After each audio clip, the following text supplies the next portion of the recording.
Afternoon, everybody. This is Mo Cassidy. I'm the founder and CEO of CTI. I appreciate everyone taking time to join us today. Today, our topic is really around women engagement and leadership and the value that women bring not only to the table, but to our lives. I am glad that I have two great leaders that are joining the discussions today with Rana Cassidy, our COO, and Kimberly Faith, who's our CTI faculty and a great expert in this space. Just let you know that this webinar is being recorded. To start with, given today is on our mind is to really honor the memory of one of the great leaders with President George H.W. Bush. He was a great leader and an all-inclusive leader. And this great quote from him, "But to take as my guide the hope of a saint, in crucial things, unity, in important things, diversity, generosity."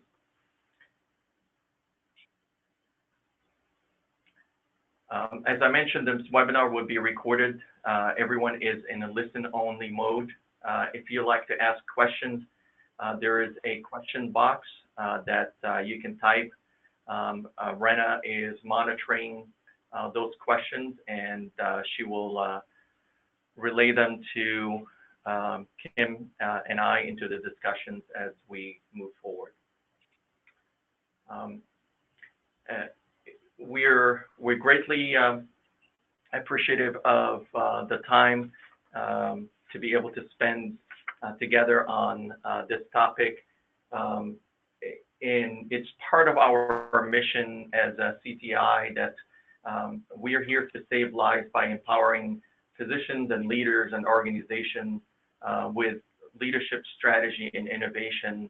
And we believe that to be able to accomplish optimal performance, whether it's clinically, operationally, or financially, we really need to continue to invest in our leadership, in really executing effectively on strategy, and continue to innovate and be able to bring agile and innovative thinking while we really are implementing a culture of engagement and collaboration.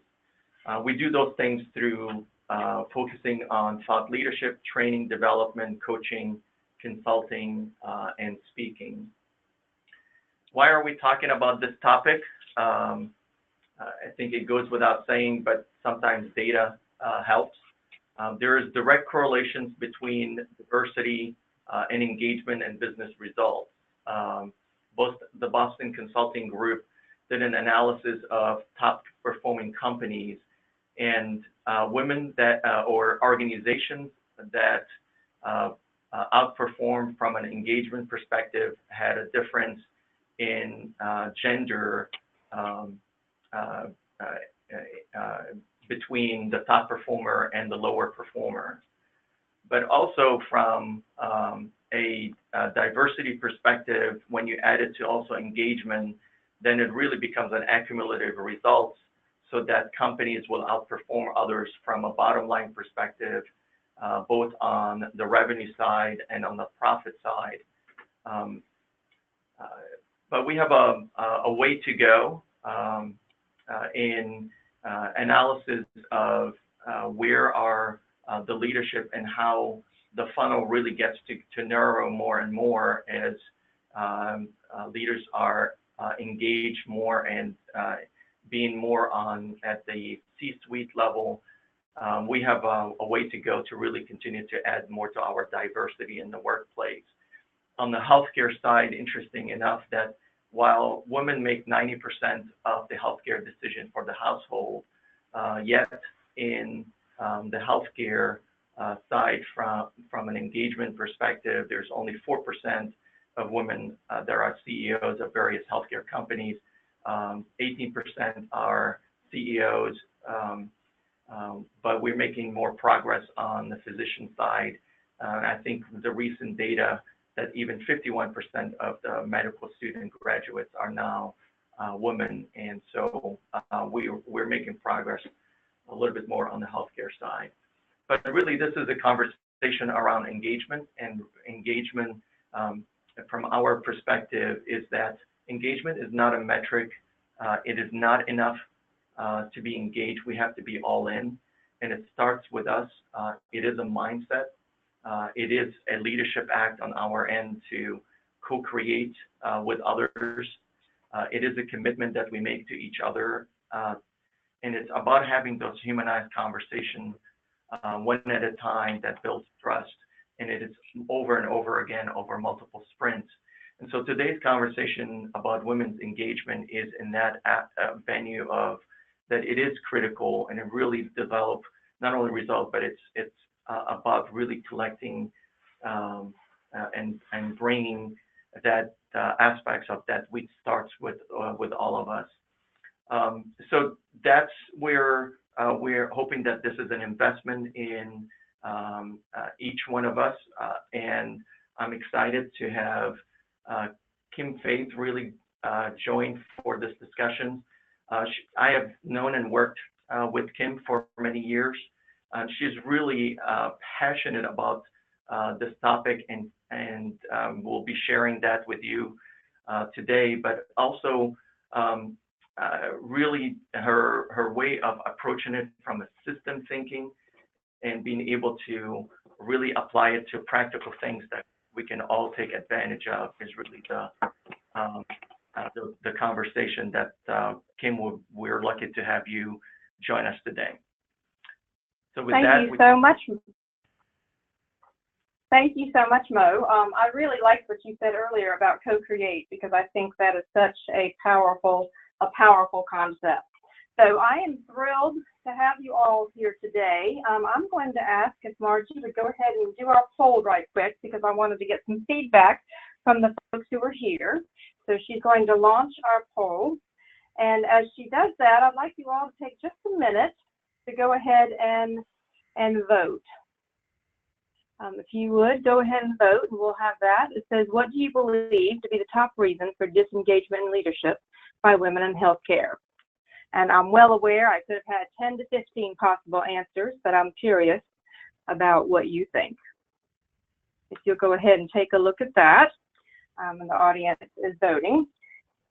And while you do that, I'm going to go ahead and have us get started here, because what I have found is I actually remarried 3.5 years ago. It was quite unexpected. It was one of those things that I never thought would actually happen, right? And so the reason I'm starting with this is because there's great value for any picture that we have on our phone to zoom out and see the entire picture. Okay, I'm seeing the results come in. There's actually great power in seeing the whole picture. But what systems thinking, in fact, does for us is that it gives us then the ability to zoom in and see a smaller piece of the picture, okay? A smaller piece of the picture. And then if we wanted to zoom in a little bit more, I would actually show you and tell you about Rose, my soon-to-be 103 Italian mother-in-law. And if I were to zoom in a little bit closer and maybe even bring an extra picture, I would show you a picture of Rose, and the one of her on the left is of her when she was 13 years old in the year 1929. Great value to diving into the picture, and then there's even more value to be able to zoom out, see, there's your family. I thought you might be interested in seeing a completely different world. And then if we were together to zoom back out, we would see where we are today. Well, why do I bring all of this up? Well, because I'm taking you on a trip here, almost taking you through a leadership portal is what I like to call it. And it has to do with why do we still have some 19th century thinking while we're here in the 21st century.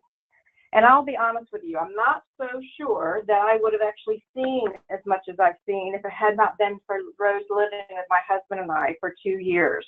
I actually lived through, and what we're all living through right now is where the past and the present and the future is colliding all here together.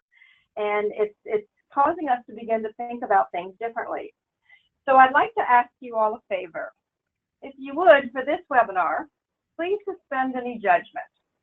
And any time that I tap dance on something that might be a little uncomfortable for you, I'd like you to breathe in deeply. So breathing in and out. The thing about this is that this entire subject is new for many of us, and there's so much change going on that it's all happening very, very rapidly. So what I brought to the table here is it's actually been my privilege to train or coach over 26,000 leaders from across the world, with leaders from 33 countries spanning 21 industries, quite a bit in healthcare. Okay, I'm very familiar with healthcare. In fact, I was just invited as a keynote this week to be a speaker at the Louisiana Nurses Association in April of next year. But my work is based on Peter Senge, the fifth discipline. I actually had a chance to meet him and work with their team early in my career, and the work I did in the community was actually featured in the fifth discipline field book. So I actually have no other way to see the world except through a system. I see the big picture zooming out, and I zoom in to see the small picture, and that is a constant process as we're going back and forth. Now, why is this all important? Because I wanted to take just a minute to interpret the national dialogue that's going on. So we all heard about the Me Too movement last year, and here we are a year out. And so whether we're hearing things about Me Too, whether we're hearing about Time's Up, we watched as Me Too ricocheted across all industries. Okay, so what started as a kind of a wave last year has gone all the way through multiple industries, including healthcare. And we now have seen some of the most recent results of that with a number of women, a record number of women taking on seats in Congress. Now, the thing that's really important, and I know how busy you all are, I have such a deep respect for the value that you bring to all of your healthcare organizations and to the world in general. But I do want you to know that this is really a global conversation. Women all over the world are having some of these very same conversations. So whether it's in the Middle East, whether it's in Europe, and they're beginning to take a look at things very differently. This one woman, Li Hong Fincher, just published a book about feminism in China and why it's important to those of us in the West. And then again, we've seen the ongoing narrative around our sisters in Saudi Arabia and their goal to drive. So wherever you are in the globe, this is becoming an ongoing issue. And so what happens is we almost sometimes feel like we're almost facing a battle. So here we are. I don't know if you have read much about this story. We have the bull over there here in New York City, and we have fearless girls standing with a stance right there with strength and courage and trying to stand up for conviction. Well, I like this particular picture because some days when I talk to some women, it feels like a battle. But I'm going to show you quickly how it doesn't have to be that way. What's so interesting about this story that many people don't know is that the artist that actually was responsible for the bull, when you dive into his history, he would do fabulous sculptures like this all over the city, and they would show up in the middle of the night. No permission, no warning, they would simply show up. Now, it caused quite a stir many, many decades ago, but people got used to it, and here the bull, that's his artwork, was there in New York City. And then when Fearless Girl came up, there was quite a bit of controversy over the fact that how dare someone position a piece of art that would change the meaning of his art. Well, I found it just very interesting because all of a sudden it was an example of how the rules are changing for us as women, and that the very same things that were acceptable for them in the past may or may not be acceptable for us. And so we're finding all of us in so many walks of life facing these same kind of situations. But here's the really important message that I want us all to take away, is that both men and women, that we're all in this together. My goal, and I was so honored when Raina and Mo asked me to do this, my goal is to truly bring awareness to the much larger systems issue of what's happening here in the world, bringing awareness and also reiterating to us that this is not a battle of an us versus them. And sometimes when we see things in the news or we hear about the latest controversy, sometimes that's the way people can interpret it. And I want to make it very clear that I am a huge advocate for both men and women. My expertise right now is being used to try to help us all make sense with the women's movement.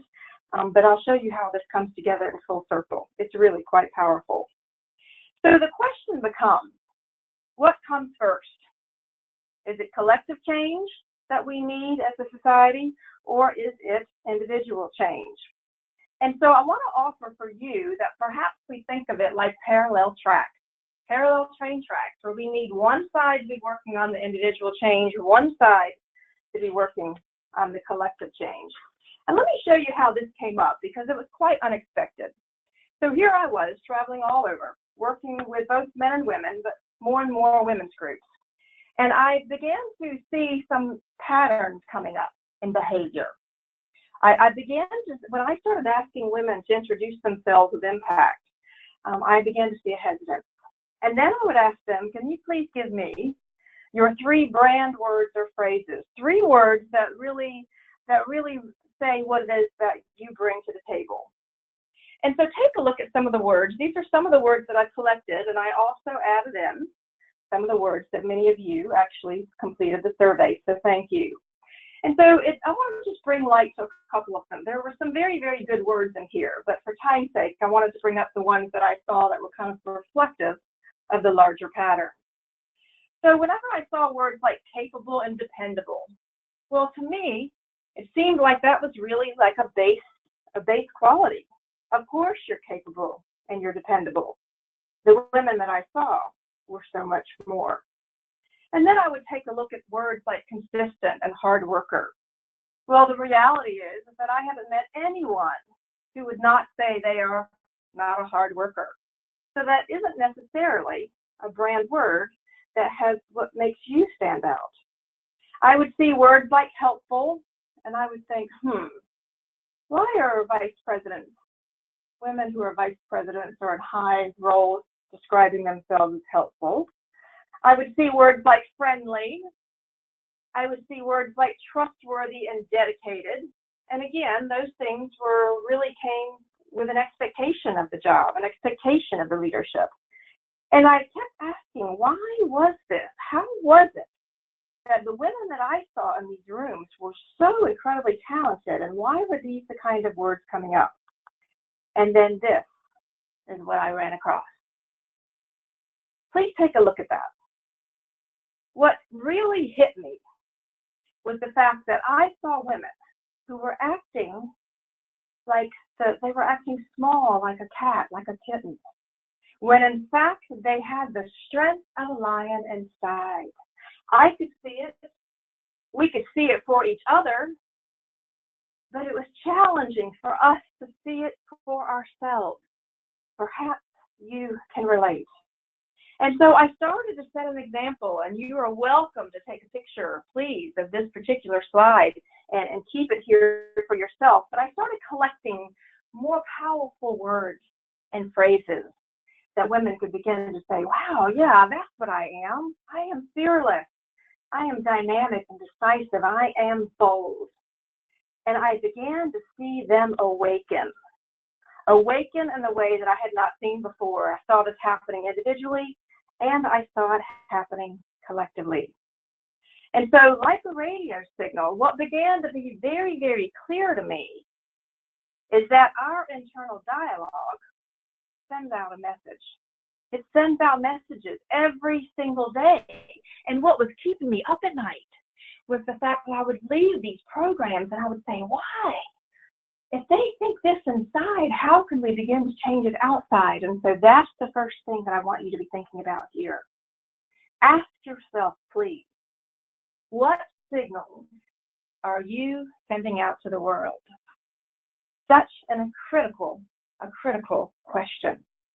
Now, the thing is that when it comes to the signals that we send the world, some of the signals that we've been sending are a little bit unconscious, and that's what I want to talk about. But before I do, I'd like to ask Margie. Margie, would you share the final results of our poll if you have that easily accessible?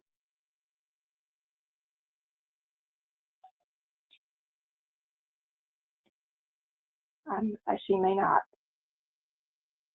So Mo, are you still with me? Okay, there they are. Okay, wonderful. That's what I was looking for. So you can take a look there. Lots of variations, all right? Limited opportunities is the one that I kept hearing most frequently. The work-life balance, we could do a whole separate webinar on that one alone. But I wanted you to take a look at that there, so thank you. So while I'm not able to go into this particular image here in front of you in great detail, I want to show you something. I would like you to simply take a look at the gray segment in the middle. And when I began, this is 100 years from the past. This is the current time between 2015 and 2020. 2020 is the 100th anniversary for women's right to vote in the U.S., although not all women had the right to vote then, but that's an entirely different story. And I do want you to know we'll have this handout for you at the end here so you can actually download it. But I bring this up to you because I firmly believe that we are right here in the middle of something that I call the epicenter of change.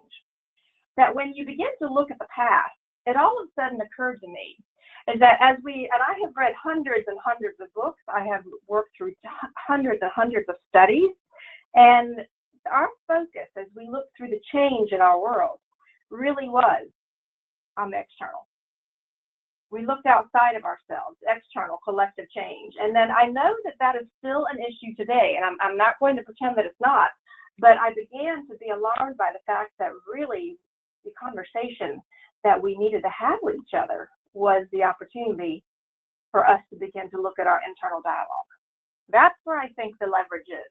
And so when I looked at the topic of what Mo and Raina wanted to talk about here, about women and engagement and leadership, then for all of us across all industries, bringing awareness to this was absolutely critical. And here's why. When you take a look at this domino illustration, it's one of my favorite illustrations within the systems thinking world. And it basically means cause and effect is far removed in space and time. So when we first push the domino, it takes a while for all of those dominoes to fall there towards the end.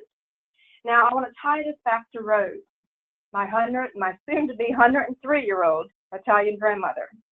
So for every week, for 2 solid years, I would go and I would work with women all over the world, and then I would come home and I would see Rose. And that's where I had this collision of oh my goodness, right there. It was like we were still carrying the past there with us, because I would hear from her about how life was back then. And then I would hear things from women saying, oh, well, my team can get credit. I don't have to be out front. And all of a sudden I was thinking, oh, we're not even realizing that we still have some of these old mindsets. And what was so dangerous is that we're then carrying them on and passing them on to our daughters, onto our nieces, onto the women that we mentor. So hang tight as I begin to try to explain this to you. What happened is I realized is that with the birth of every baby girl in the world, so please understand that these things I'm talking about were universal, that each baby girl was given a book. Only that when they opened the book, it was already half written by somebody else. And we spent our entire lives trying to stay within the lines and to color in those lines. And that understanding I now have come to call it what I say is the narrative. I've actually given it a name. The narrative is kind of this whole belief system of exactly how we should act, what we should act, what we should say, and the way things are supposed to be. Now, in my longer systems programs that I do with CTI, I actually have leaders, doctors, physicians, CEOs of hospitals, all levels of leadership, sit down and actually map out their system. What are the tangible pieces? What are the intangible pieces? And I have them connect what affects what. Because the big question out of this is who is in control of this system? And then I show them that the system has a life of its own. And so I'd like you all to really keep that in mind right now. The system that we're all operating in, the healthcare system, our political system, our countries as a system, our families as a system, they begin to have a life of their own. And the reason that's important is because so often we spend a lot of time looking for the white knight that's going to come charging in on the horse, on the bedrock of knowledge with the sword of execution and the shield of strategy. And the conversations I have to have with leaders at all levels of the organization is there are no heroes. There are no heroes. In our reflection is the answer we seek. And if we're not busy enough looking for heroes, then surely we are seeking someone to blame. Who did this? Who could I hold accountable for this? And we spend a lot of time looking for people to blame. And that is how organizations and people and systems in general can begin to slip into victimhood when they don't even realize it. So why is this important? Why are we having this webinar today? It's because each one of us, we can make choices about where to invest our emotional bandwidth. And I would really like you to remember this phrase, emotional bandwidth. Because here's the thing, is we are entering a period of time that the change is going to be so great, there is really no way any one of us can handle all of it at once. And so I want you to begin to guard your emotional bandwidth as a precious resource and ask yourself, do I want to go there today? Sometimes it's worth the battle. Sometimes it's worth it. Other times it is not. And we want to take that precious resource of our emotional bandwidth and put it into things that can make a difference in our life. Now, the reason I brought this up is because out of all of the research and the studies that I had done and my personal experience with these same concepts coming up all over the world, was that I found that there were 7 beliefs.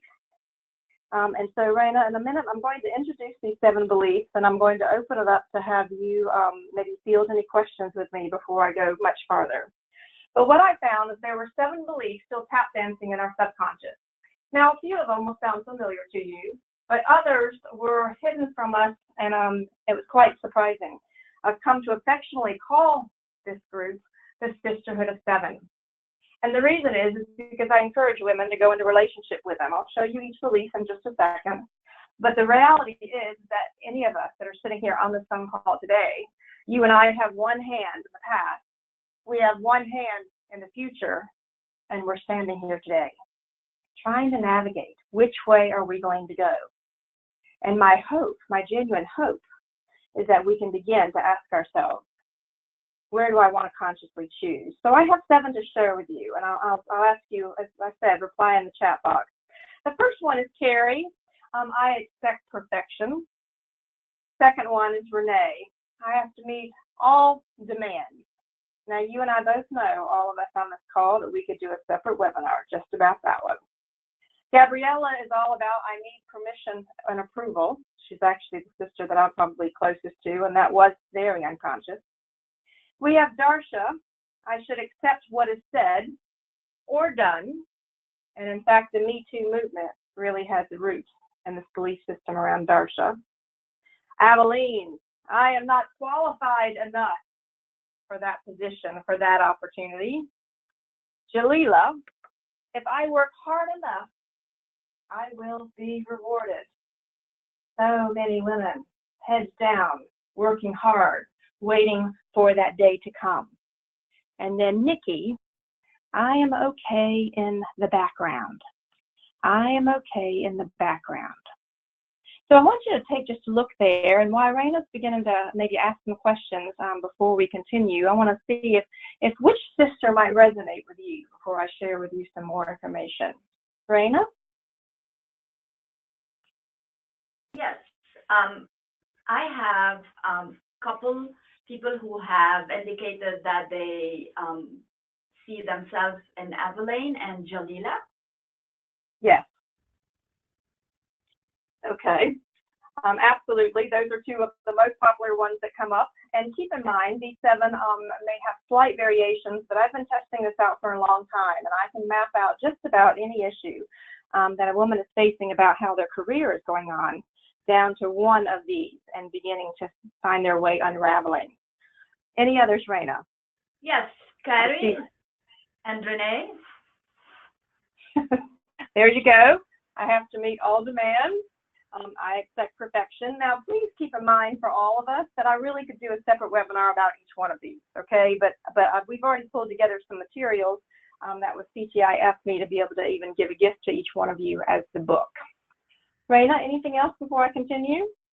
Not at this point in time, but I can definitely let you know. Yes, if we get wonderful, wonderful. Now, the document that I want to show you, please keep in mind that what I did is I made it like a stoplight. It was a stoplight, a traffic light analogy, because we're already very familiar with it. So let me show it to you. And there's a brochure that you can actually download. And in the first column, I put it in call it the red zone. These are the mindsets that we want to be aware of and we want to stop doing. We want to catch ourselves. But what I learned when I was testing this out with people is it wasn't enough to simply say what we need to stop doing. We needed help to rewire it. How do I put something else in its place?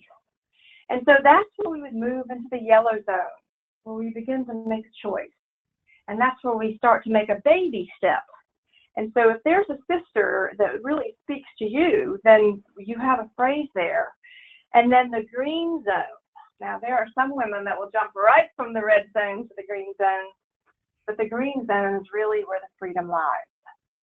And I say that to you with as much heartfelt consideration as I can, not only for myself as I've experienced it personally, but I have seen what has happened to women who absolutely begin to change the way they think, and it has had profound impact in their life, profound impact in their life. Now, and the thing is that all of these, it really almost began with a lack of awareness because all of us were so busy that we weren't even sure how some of these things were showing up. Now, because I study systems thinking and that's my discipline and my passion, I talk a lot about this concept of mental models. And these are the lens through which we see the world, and they're not necessarily good or bad. What's dangerous about mental models for all of us is when we are seeing the world through those lenses and we are not aware that we have those lenses on, okay? That we are not aware that we have those lenses on. Now, how does this actually, why is all of this important and how does it show up in healthcare? Well, this is where I really wanted to dive into some of the lenses that are out there in the world, both men and women. So when I finally realized one day that I looked at the word history, what I realized is that it really stands for his story. That the lens through which they see the world, his story, and I'm sorry, I'm not sure why that one's not showing up there. There you go. I want to go back to the domino illustration here. When a man looks at this, and so when I warned Mo I'd be mentioning this, and we had a few laughs about that, right, Mo? You're still with me. Yeah. When men have an incredible ability to focus, and when they're looking at the dominoes, they see the domino, and so there are lots of stories that many of us could share. They see it, they're focused, and that is the direction that they're going. Well, the lens that we see the world, those of us as women, is that we're entering a period of time where we can begin to see the world as her story. Now, the way we begin to see that, please understand that we are wired, you are wired, okay, to be able to see many more dominoes. That is part of our gift to the world, okay? I want to slow down long enough to make sure that you can embrace this, because this is where innovation can come in. This is where we can begin to see farther down the line. See, where some men, okay, can sometimes miss the unintended consequences, and we see the results of those in society. We have the ability that once we begin to stand up into more of those kind of leadership positions and to have more influence and to co-create, as Mo said earlier, that's where you begin to see some real magic happen. So I bring this up so you can begin to claim that value and know your value with a capital K. And I want to give you an example, a tangible example. This came out a few months ago. And I don't know if I have any Rent the Runway, okay, Rent the Runway fans out there. I just used it even for myself for the first time recently. So what was really interesting about her story, and it stopped me dead in my tracks in the airport because I said, there it is. There it is. Because, see, we have difficulty seeing what her story could look like because we've been so steeped in his story. But she paused for a moment and she thought. She said, all of a sudden it occurred to me one day that I had divided my employees into two separate classes. I had all of my exempt employees had all kinds of benefits. They could take parental leave, they could take time off to go to the doctor, And then I had a whole other set of employees that could not do those things without it costing them. And she said, I paused, I asked myself why. And she said what she realized is that she had been modeling her business after what everybody else had always done. She went and looked at the best practices in the world, and they were always exempt and non-exempt.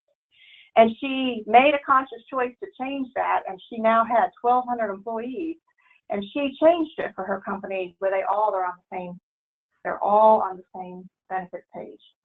And you'll see her quote there about it's time for business leaders to step up and fulfill not only their fiduciary duty, but also their moral duty to society. Now, I bring this up because that was the moment where she actually paused long enough to say, wow, what is her story?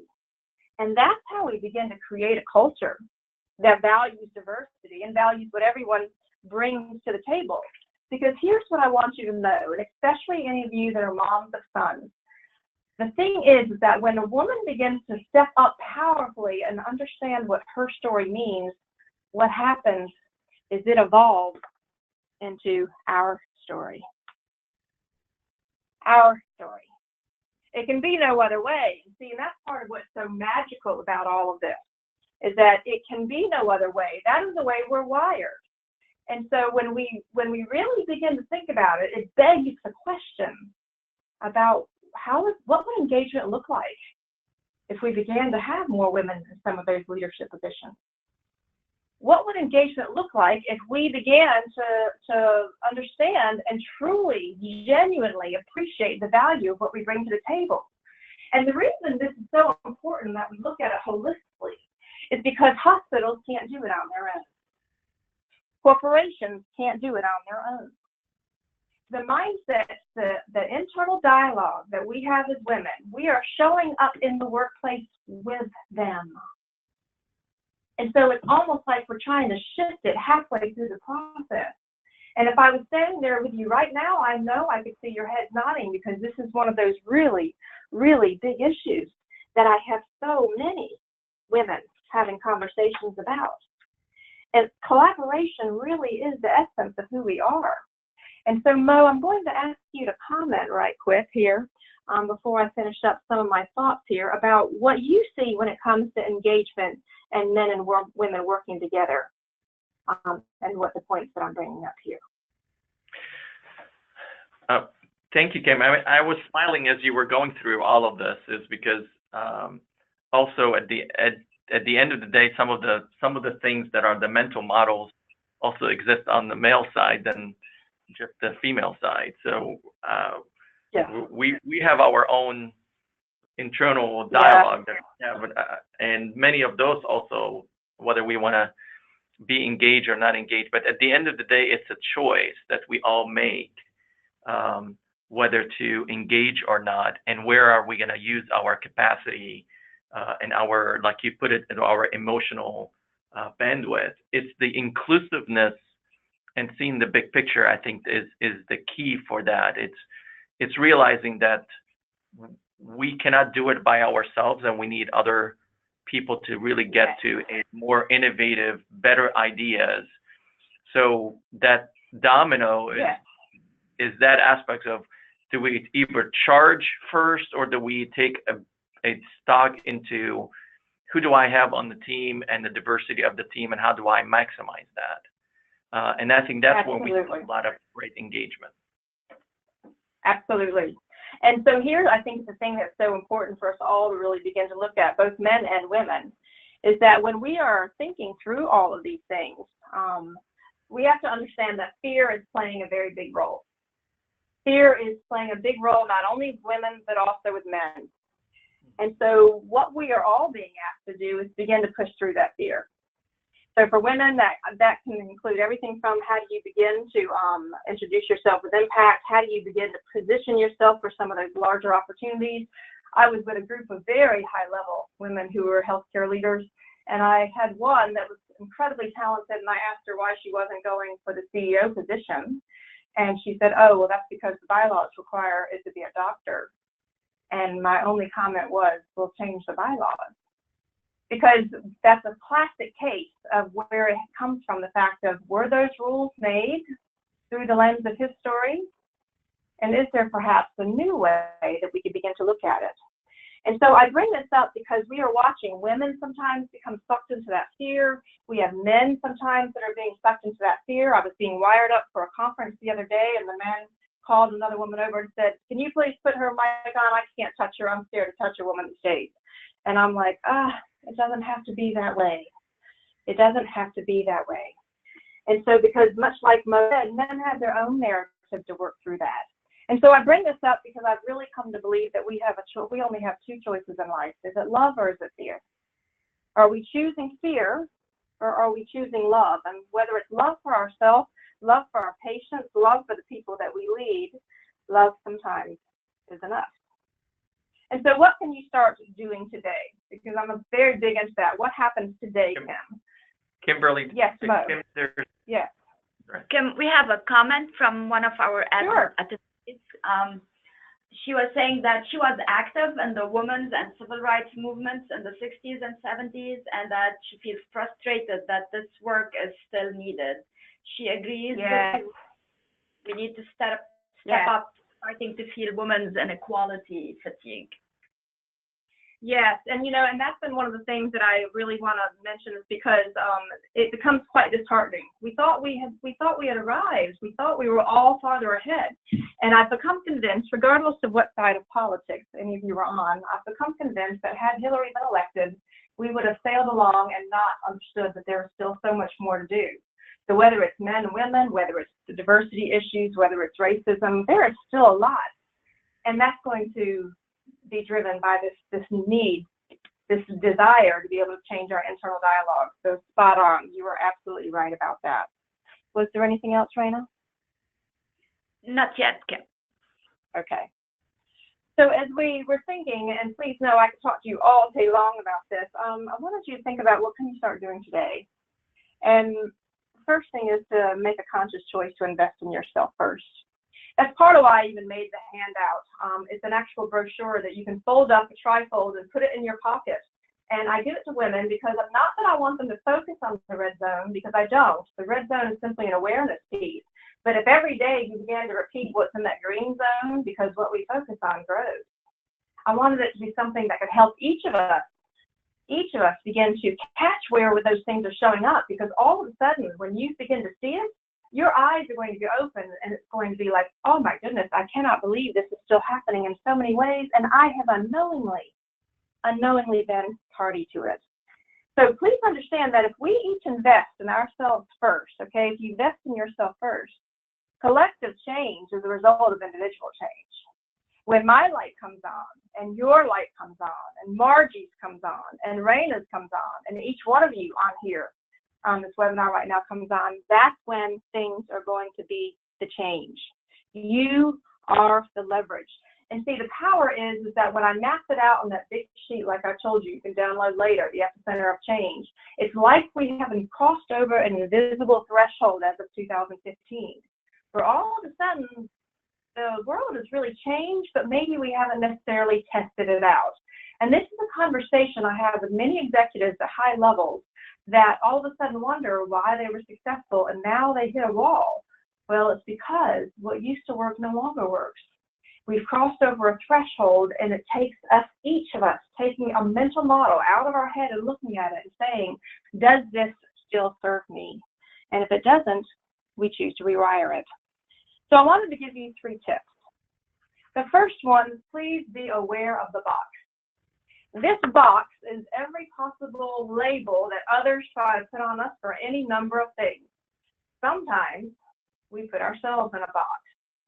So I want you to become very aware of the box. So for example, when someone might hear only a snippet of what I say, they take a snippet and then they add the narrative of what they're hearing in the media about the women's movement, and they automatically label me a feminist. Well, for some people, feminist works fine. For others, it doesn't. To me, it's symbolic of the fact that I'm not going to jump into whatever box anybody tries to place me in. And I call myself now a love warrior for humanity. Because when someone spends a few minutes, they know that I'm fighting for both of us, for all of us. And so I bring this up is because sometimes, my sweet friends, my sweet sisters, we have unknowingly placed ourselves in a box. Every time we introduce ourselves simply by our job title and not from a broader perspective, we are placing ourselves in a box. Every time we're defaulting to those smaller words and not challenging ourselves to have stronger brand words, we are placing ourselves in a box. And so please understand that we actually, how we view ourselves can begin to change the way we are viewed in healthcare. The second tip I wanted to give you is to detach from the drama. We all know what the drama is like. The drama sounds a little bit like this. It actually sucks you in. So if you maybe were exposed to the news media for far too many hours one day or one weekend, did you find your energy going down? Did you find yourself saying, these things are never going to change?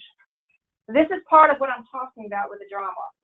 Please be very careful, because all of these other things that we are allowing in our life are skewing the way we believe. I can absolutely see when certain messages are in the media, because it's immediately translated into the conversations I have in the classroom. And so for me, I have not tuned into the news in 7 years. Now, I know some of you may say, what? Now, I read the news because I can carefully consume it.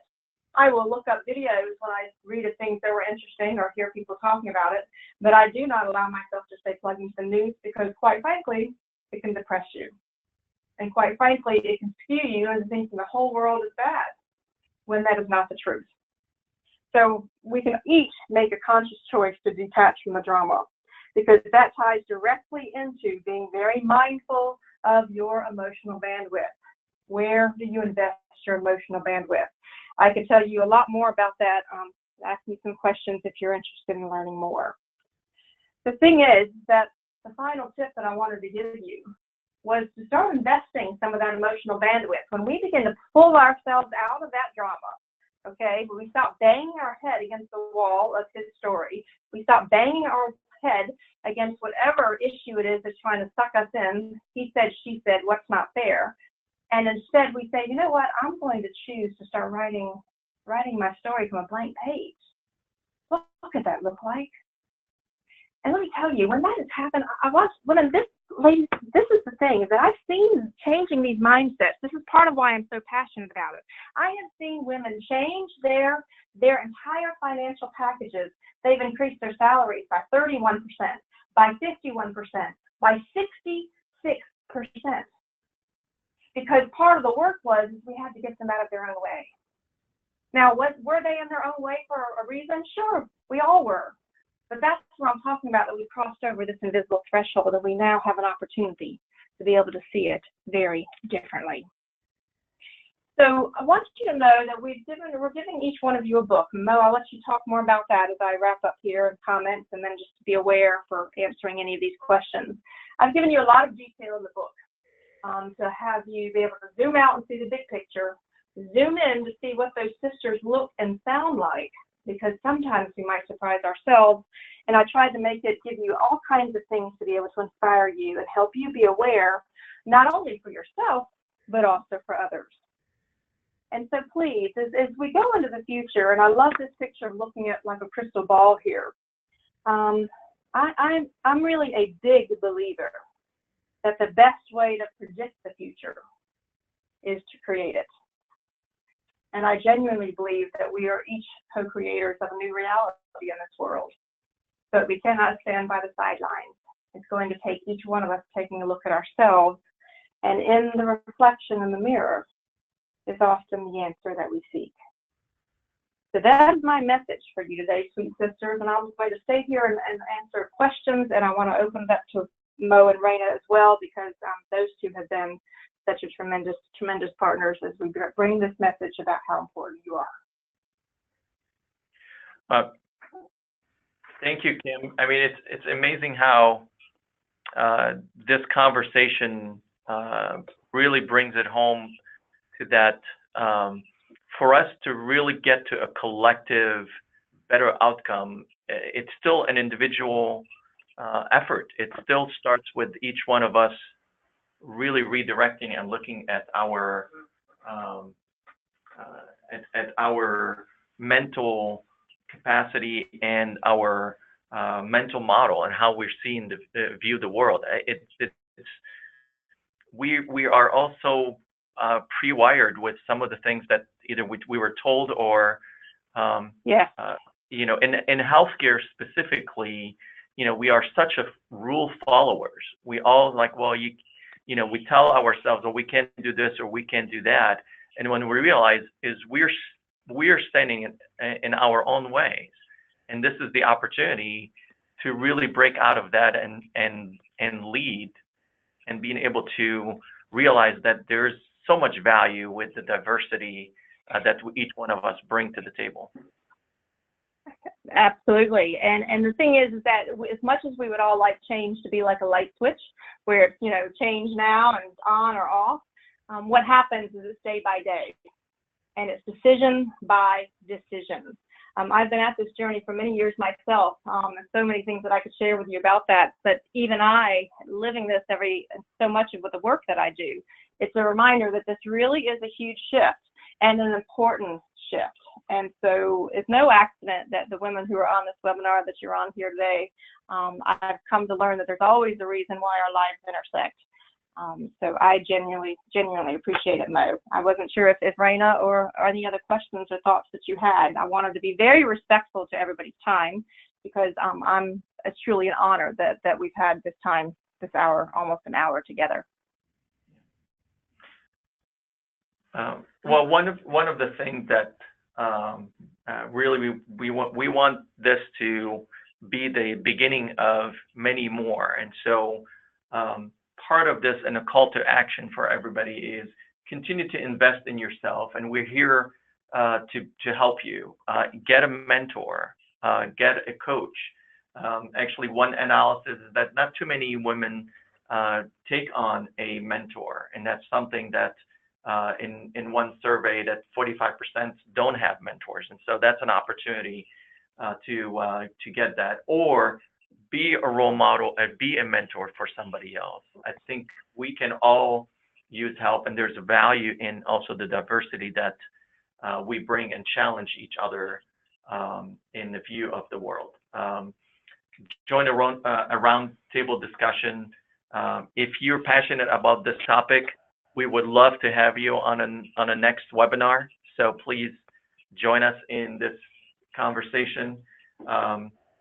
We will be launching a Women Leadership Academy online and virtual roundtable, and in some cities in person. So keep watch for that, and we'll love to have you on that. Was there questions or comments? Yes. Can we have one question? How do you have others listen to you when you see a man say the same thing at the same meeting and people listen to him? Yeah, very, very frustrating. And you know, so I'm going to use the 20-60-20 rule here, the Pareto principle. 20% of the guys might be malintentioned, okay?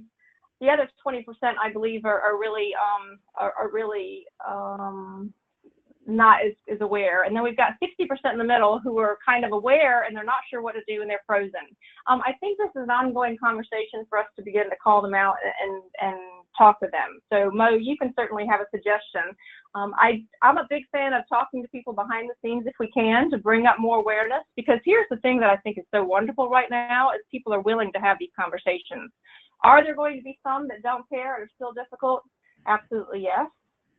But there's the law of the critical mass. It will only take 30% or more for us to make a significant change in our society. So let's be aware of that, yes, whenever they are saying something that we said, but let's also be aware of when we actually had great ideas and maybe didn't speak up, because sometimes that happens as well. And I'm constantly coaching women to say, do you understand how powerful your idea is? Do you understand that if your collaborative view of this particular project initiative was expressed, then you could actually change the course of the direction? And here's the thing, is results matter to men. And when we kind of begin to figure this out and show them about the results, it all started when Mo talked about that, about diversity leads to engagement, which leads to better business results. This will begin to change. So I guess I would say stay the course. Yeah. But I'm with you. Let me add to that.